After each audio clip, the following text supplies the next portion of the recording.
You wrote, with any debt-based money, the mind meets an irreconcilable violation of reason as monetary Gnostics pretend to conjure wealth from nothing. In direct defiance of the principle of non-contradiction, we are told that IOUs repaying IOUs, layer upon layer, somehow creates real value. When our financial elites declare it so, they merely erase the boundary between truth and illusion. Such a system holds on only through elaborate narratives and collective faith, but the weight of reality cannot be held off perpetually. Next, we see how this fundamental contradiction manifests in a more concrete institution, fractional reserve banking. Here, the system's incoherence becomes undeniable.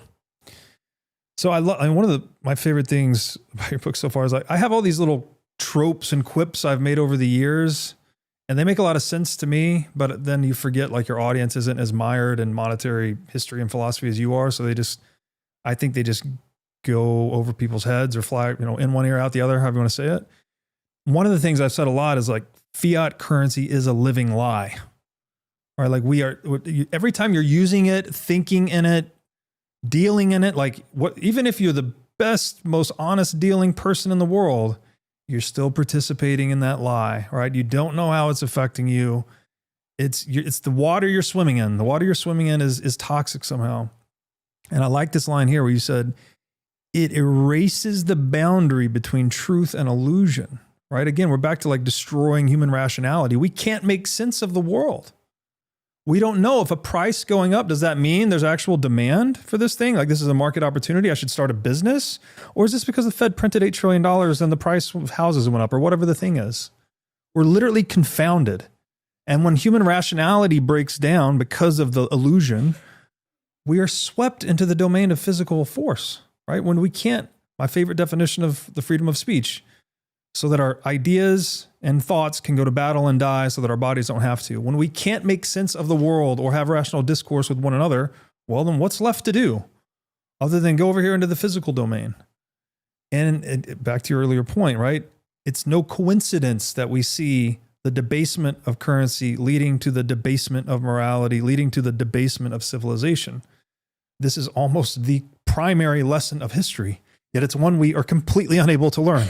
Don't look over here.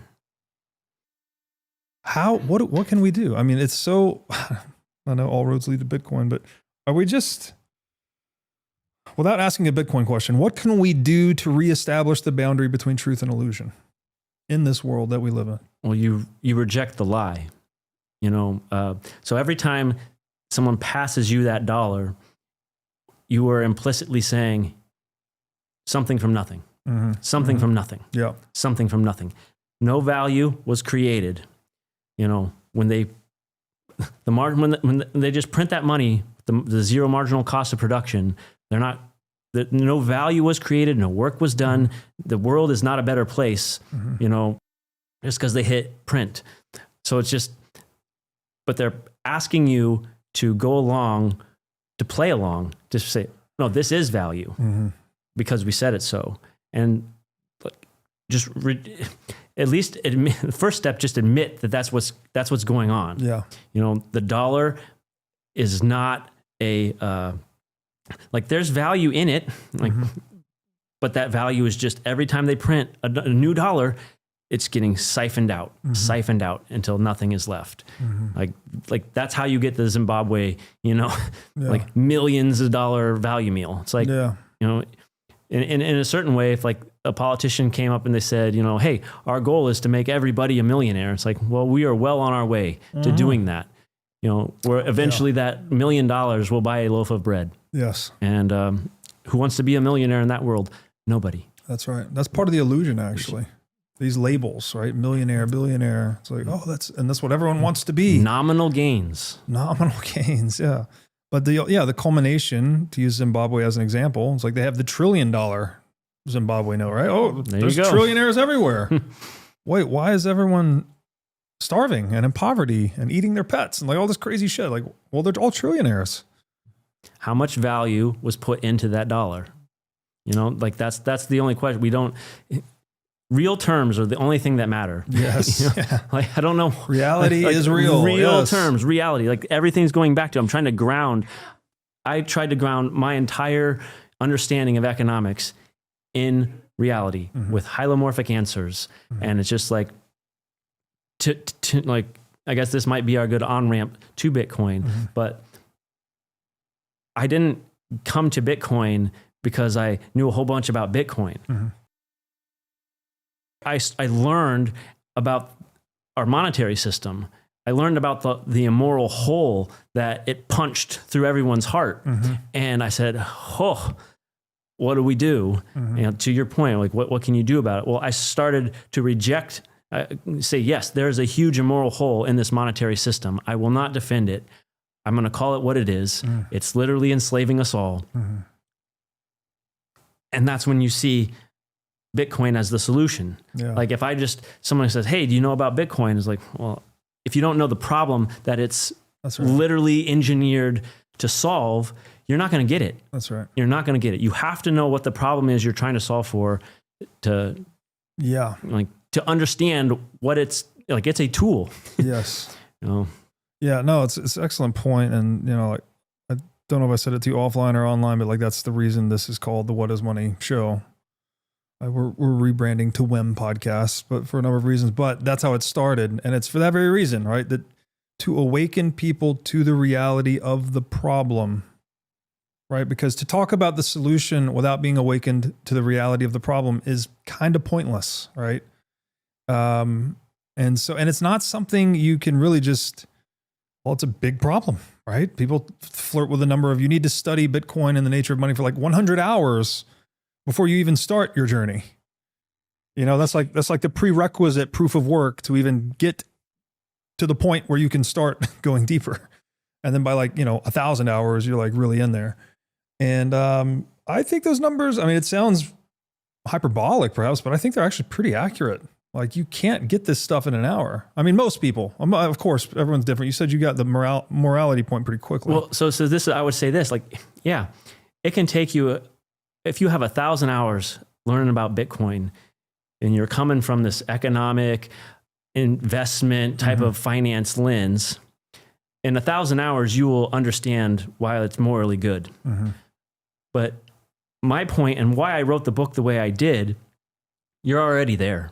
You're already sitting in that moral landscape. I'm not trying to deny you the proof of work, but why don't you just go this way?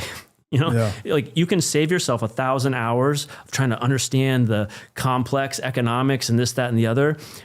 And you can just recognize the moral case for Bitcoin and say, enslavement is evil. They're enslaving me. I need a tool to break free. Bitcoin is that tool. I'm already there. Yeah. And you can then go free yourself and then start learning more and keep learning, keep doing that proof of work.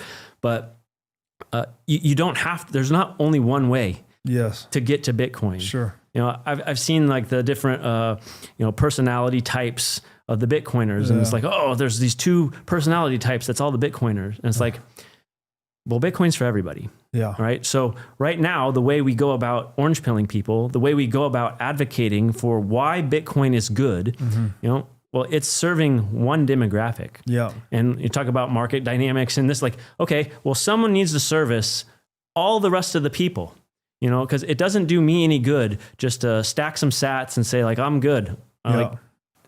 Like we're all in this together. Yeah. And like Bitcoin is a tool to free us from fiat, free us from the central bank. Like, so let's do that. Yeah. No, it's well said. And I would typically recoil at what I would consider to be political rhetoric like that we're all in this together. But with Bitcoin, it's true, which is Bitcoin's a weird thing because it's like, what do you mean we're all in this together? It's like by somehow optimizing for individual self-interest, Bitcoin does a lot. You said earlier, right? When we're aligned, that's when we can have a good podcast. When we're aligned, that's when we can cooperate and collaborate and do things of value that are for the greater good, even though we are aligned, our self-interest are aligned.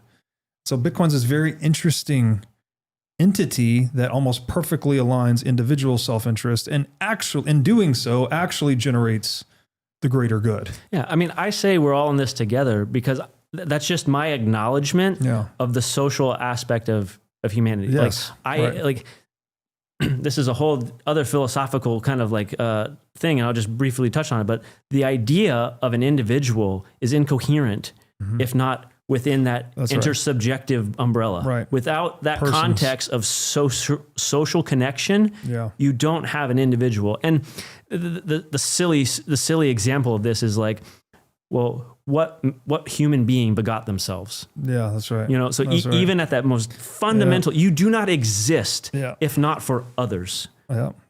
And the relations of others. Yeah.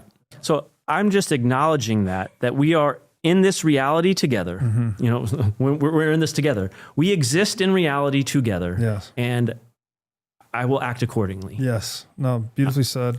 Thanks for watching.